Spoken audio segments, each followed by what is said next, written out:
Welcome to Beyond Speaking with Brian Lord, a podcast featuring deeper conversations with the world's top speakers. Hi, I'm Brian Lord, your host of the Beyond Speaking podcast, and today I'm excited to have on Whitney Johnson. Whitney is recognized as one of the 50 leading business thinkers in the world. She's an expert on disruptive innovation and personal disruption. She's the author of several books, including Disrupt Yourself, Putting the Power of Disruptive Innovation to Work, Build an A-Team, Play to Their Strengths, and Lead Them Up the Learning Curve. And upcoming next year, a little bit of a teaser, she is the author of Smart Growth, How to Grow Your People to Grow Your Company. Whitney, thank you so much for joining us. Oh, Brian, I'm delighted to be here. Thank you for having me. So you're an expert on disruption and leading teams. What have people been asking you the most over the past year and a half? Oh, that's such a great question. And the answer is not obvious because there are lots of high level questions, but the subterranean question that they're asking me is, how do I make sense of everything that's happened in the last year and a half in a way that's productive and meaningful? And how have you been answering that? I know that's a tough thing to do, but what answers have you been giving? It's a very metaphysical question, isn't it? How do I make sense of all of this in a way that's productive? So I answer it in three ways. The first off is I talk a lot about the S curve of learning and explain to people that growth is our default setting. And so one of the things I try to do is help people contextualize the experience that they're having, to understand that this past year, we were all pushed onto a brand new growth curve, an S curve of learning. And so there was going to be, and there has been, and probably will continue to be for a while with all the change that's happening, this experience of us being at the launch point of a brand new S curve of learning. And so as a consequence, there are going to be lots of days where we feel overwhelmed, we feel impatient, we feel discouraged. And when people understand that, they can say, oh, I'm having all these experiences and trying to deal with the past year and a half, but this is normal. I'm supposed to feel this way. And oh, by the way, I want to feel this way because growth is my default setting. I want to grow. I want to make progress. So that's the first thing that I do to help people, is to just help them contextualize the experience that they're having of, this is normal that you feel this way. And by the way, you want to feel this way. And oh, by the way, how you deal with all this disruption that is taking place will ultimately define you and who you are. And so that's the first thing I do, is growth is who you are. To grow is human. How you deal with disruption defines you. And so let me help you have this mental model for the experience that you're having. And once we can have that map, it feels a lot less scary. It feels more manageable. It feels like, okay, so everything that just happened to me is helping me grow. Got it. Now I can move forward. How do you help people develop that map? Or that sort of map to deal with those different things of I'm uncomfortable, I'm impatient. And for me, I understand, like, I want to grow, like, mentally, but sometimes I guess from a heart place, it's hard to want to do that. How do you give people that roadmap to do that? Oh, it is really hard. So let me explain the map really quickly, and then I'll give you a simple example. So the map, very quickly, the S curve, some people are going to be familiar with this. If you're in product, you know, it's based on the S curve that was created by E.M. Rogers to help you figure out how quickly an innovation would be adopted. I've reimagined it to think about our growth. So you've got this shape of an S where you're at the base of that S. We just talked about this idea of growth is very slow. It's actually not slow. It feels slow because it's not evident. In fact, it's very fast, but because it's not evident, you know that whenever you start something new, it's going to feel discouraging. It's going to feel like a slog. You think, am I making any progress? Why am I even here? This doesn't make sense. But then you put in that effort, and then you start to move into that steep, sleek back of that S.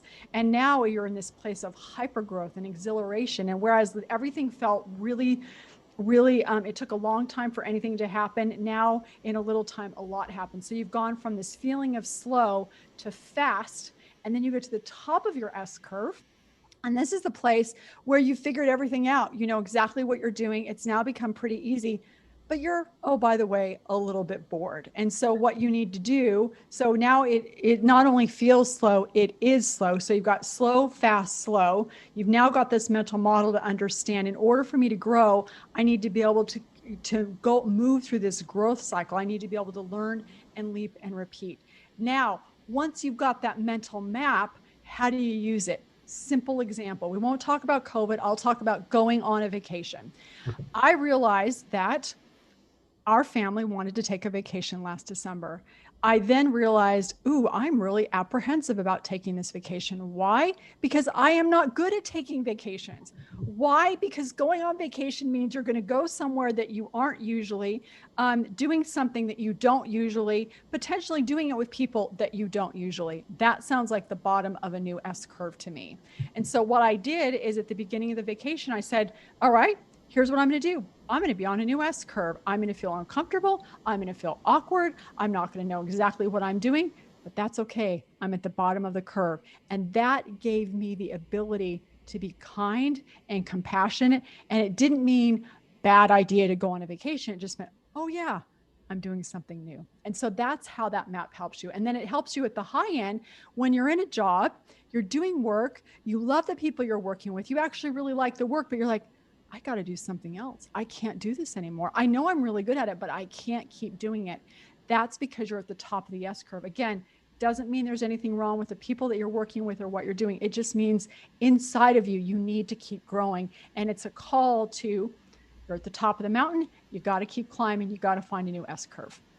I think that's really fascinating because I think people understand external disruption like we've had over and over again, but really evident this past year. But you also talk about disrupting yourself, which is sort of you are driving the story as opposed to the story happening to you. Can you separate out the sort of the difference for those and how people can apply them differently? Yeah, absolutely. So we talk a lot about we're being disrupted, products and services are disrupting us. But when we only focus on being disrupted, it puts us in this mindset of being a victim, like we somehow don't have any control. And yet the only way you're going to manage through uncertainty, to manage through disruption, is to disrupt yourself. Because when you focus on disrupting yourself, what am I going to do differently? How am I going to manage through this? I'm now becoming agentic. I am no longer a victim, I am an agent. And so the difference is that being disrupted is you are a victim, you are being acted upon. When you disrupt yourself, you are acting. It doesn't mean that there's not change going around, but there is a sense very viscerally and intellectually that you have a say in how this turns out. Again, how you deal with disruption defines you. And so no matter what's going on, if you choose to disrupt yourself, it may just be seeing the situation differently, then things go differently for you. I really like agentic. So I'm a talent agent. So that's going to be my new favorite word is agentic. I learned it. I love it. Whitney Johnson. So thank you for sharing that with all of us agents. What are the daily steps that you take to set yourself up for success, whether you're changing yourself or the outside world is changing? Oh, there are going to be some people listening to this that are not going to like me very much. So I get up between 4 and 5 every morning. Sometimes it's a little bit earlier, but usually on average it's between 4 and 5. Because when I get up between 4 and 5, that means I've gotten up before anxiety wakes up. And so that allows me to wake up, I read or listen to a sacred text, I meditate, ponder, I write in my journal, I review what I wanted to get done for the day. And then in those first couple of hours before it's 8 a.m., I do the deep work. I work on my next book. I plan or ideate around a project for one of our clients. I do the things that require me to think. And so that sets me up for success every day. And even though I sometimes feel like I'm not being very productive, according to my family, I am a very productive individual. So they say. You also talk a lot about teams. A lot of leaders find themselves now with teams that are more remote, like we're moving towards that, but it's obviously a really quick shift to having more teams that are more remote than ever before. How can leaders better learn the strengths of their teams and help them be successful? Such an interesting question. So I would say, I actually think there's an a priori piece here. So I think the first thing you want to do is understand where each person is in their growth and their mindset around their growth. So we're going to get to strengths in just a minute, but it's going to look different depending on where you are. So if I'm a manager, I want to know, we've got our S-curve insight tool, and we have people take that and do this audit of, okay, where are my people on the curve? Because just because a person is 2 years out of college, it doesn't mean they're not at the top of an S-curve. And just because a person is, 30 years into their career doesn't mean they're at the launch point of that S-curve. So I want to understand, where is this person in their growth, and not where do I think they are, but where do they think they are? So it both matters. So if they're at the launch point, if I think about their strengths, the question we're going to be asking is, well, what strengths do they have? Because we may not know, and how are we going to apply them in this particular situation? And so one of the things that I like to use, obviously you can use strengths finders, but I love to look at figuring out what strengths are, is what's the thing that exasperates you? So the thing that you say, this is just common sense. When someone says to you, well, Brian, blah, blah, blah. And you're like, it's just common sense. No, it's not common sense. It means it's a strength. And so I like to mine for strengths in those, what exasperates you, that thing that you think everybody knows how to do. But at the launch point, it's the question of, well, what are those strengths that we need, that you have, but also that apply in this particular situation? In the sweet spot, you may not even notice that they're doing well because everything's working. So why would you even notice? And so what you want to look for in the sweet spot is, if everything on your team is working, look around and ask yourself, why is it working? Who's making this work? Who are those people that they seem to be collaborating and making sure everything's working? Those things that I'm not noticing. That's going to tell me, okay, I've got some strengths here. Let me go look for those. And then in mastery, the question is, all right, I now know what their strengths are. It's obvious they're performing at a really high level. How do I now leverage these strengths, either putting them into a new opportunity, a new challenge, something new for them to do, and or to mentor the people on the team to bring them along the curve? So there's lots of questions you can ask to find out what your strengths are, like the thing that exasperates you, or what compliments do you dismiss that you deflect. But you really are going to apply those differently depending on where they are in their growth. What are some of the pitfalls that even good managers make sometimes with this? Okay, well, one I've alluded to, which is when they're in the sweet spot, is this idea of we tend to focus on the people at the launch point of like, oh no, they need a lot of support right now. I've got to figure out how to get them the training that they need so that they can gain some traction. Or we're worried about the people who are in the mastery. We're thinking, okay, they're really good at what they're doing. They're either going to get bored and check out, or they're going to leave. They're a flight risk. I'm worried about them. So one mistake people make is with the sweet spot, everything's fine. So they start ignoring them. And so I would say, they're not a problem child. Don't make them one by ignoring them. The other mistake I think people make is that once a person gets really good at what they're doing, they're like, great, let's just leave them and keep doing it. You can't do that. You've got to check in. It may be that they're absolutely fine. They're in mastery. They're doing a great job. But one of the things that we can tease out with our diagnostic is, okay, they're in mastery, but are they bored? Are they feeling disengaged? Because if they are, they're looking for another job, or they're checked out. And so the mistake that they make is, so-and-so is really good at their job. Everything's cooking. Oh, no. So-and-so is good at their job. You've got to make sure they stay challenged so that they stay good at their job, and they stay good at their job working for you in this job. Recently, you tweeted that a person's mindset will determine how well they move along the S-curve.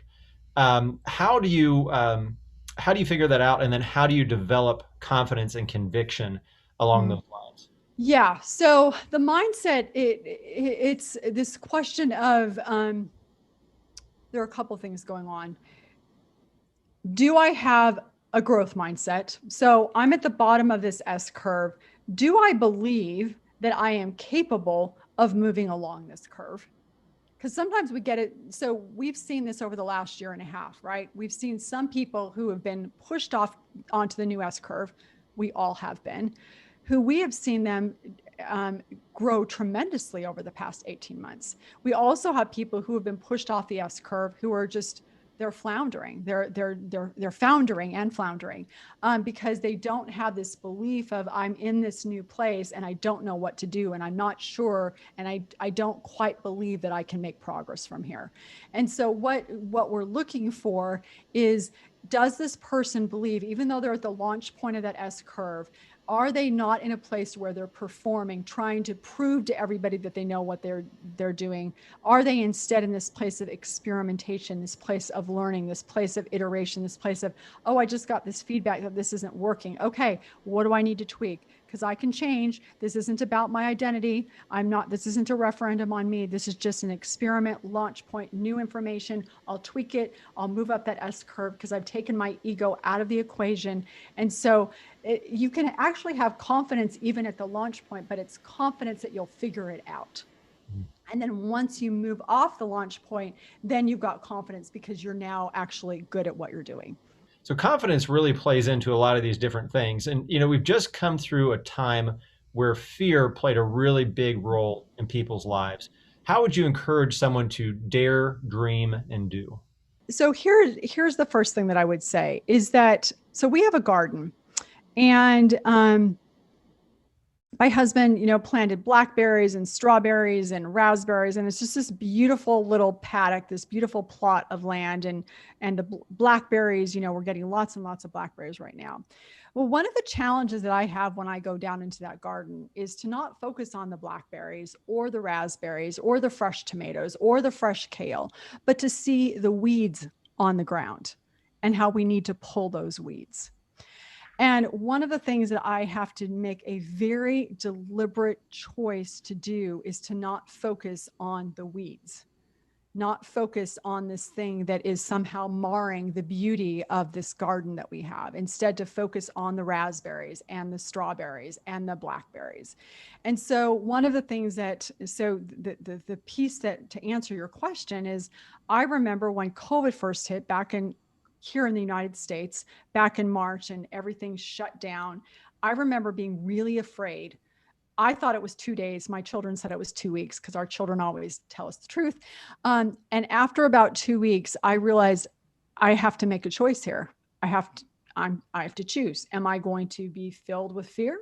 Or am I going to focus on the weeds, or am I going to be filled with hope and focus on the blackberries? And so what I would say for all of us now, where we have maybe sometimes slipped into a habit of focusing on fear, the question is, what I have to do, and I think we all have to do, is just say to our neural pathways, I'm not going to focus on the fear. I'm going to focus on the hope. I'm not going to focus on the weed. I'm going to focus on the blackberry. And I'm going to do what C.S. Lewis said to do, which is do not dare not to dare. And so that's what I think we need to do right now, is just focus on what's working, focus on what can go right. That's the dare part. That's why it's not dream first. We dare first. We dare to focus on what's going well. We dare to focus on hope, dare to focus not on fear. I'm going to say it again just for emphasis, but on hope. I love it. I believe it or not, my kids tells the truth. My daughter made that for me, like that exact quote, made it out of like a C.S. Lewis book. So it's very, very cool to have that. So I love that there. Speaking of hope and next things and everything else, I know you're not doing a huge focus on it right now, but you're moving into talking about smart growth, how to grow your people to grow your company. Where did that idea come from? Yeah. So where it came from, a couple of things. Number one is that for listeners who are familiar with my prior two books, but if you're not, I'll tell you what they're about. There's the disruption, there's the build an A team. And in those books, there was always in the background, kind of in the scenery of the book, this S curve of learning. And I realized that it was only in the background, and this book really needed to focus on helping people understand it, dissect it, because it's such an easy way to think about what growth looks like. And as we started the conversation, to contextualize the experience that we're having of trying to develop. And so this book is focused on really outlining that mental model for people so that we can all grow faster and grow in ways that we want to grow. And then the overarching premise is, if you want to grow your company, you start by growing your people. So focus on how to grow yourself, then grow your people, and then grow your company. And so that's what this book is about. All right, last question. Your most recent tweet was, what is the defining moment that makes someone who they are? So my question for you, Whitney Johnson, what was the defining moment that made you who you are? Way to give me a softball to end the conversation. All right. I think that the reason that's a hard question to answer, and I will answer it, it's just that there's always more than one defining moment, right? So I think that I'm going to go with a defining moment that I'm going to go with just what came in my head, because I think that's important. So a defining moment for me was marrying my husband. Mm. And I'll tell you why. Up until that time, I grew up and I went to college, but I didn't have, I was kind of unmoored. Like I didn't know what I wanted to do. I majored in music in college, but I didn't want to do anything in music, and sort of had this vague notion of what I was going to be when I grew up was maybe I'd be a mother and have children, which I ended up doing, but I didn't really, I was untethered. And something that was a defining moment for me was marrying someone who loved me and appreciated me and anchored me. And when I had that emotional anchor and tethering, that answered all sorts of questions that allowed me to then grow and develop as a human being and as a person. And so, so many good things, and I got married in my 20s, and so many good things have happened as a consequence of making that decision to marry the person that I married when I married him. So that is not the defining moment, but certainly a defining moment. Well, Whitney, thank you so much for sharing these stories and your insights and your outlook on what's coming up. And we really appreciate it. So thank you so much for being a guest here on the Beyond Speaking podcast. Thank you for having me, Brian. So for everyone listening, make sure to subscribe, rate, and review. And on behalf of premier speakers and national speakers, thanks for listening to the Beyond Speaking podcast. Thank you for joining us for the Beyond Speaking podcast. To learn more about today's guest, go to beyondspeak.com. Make sure to leave a review and subscribe wherever you listen.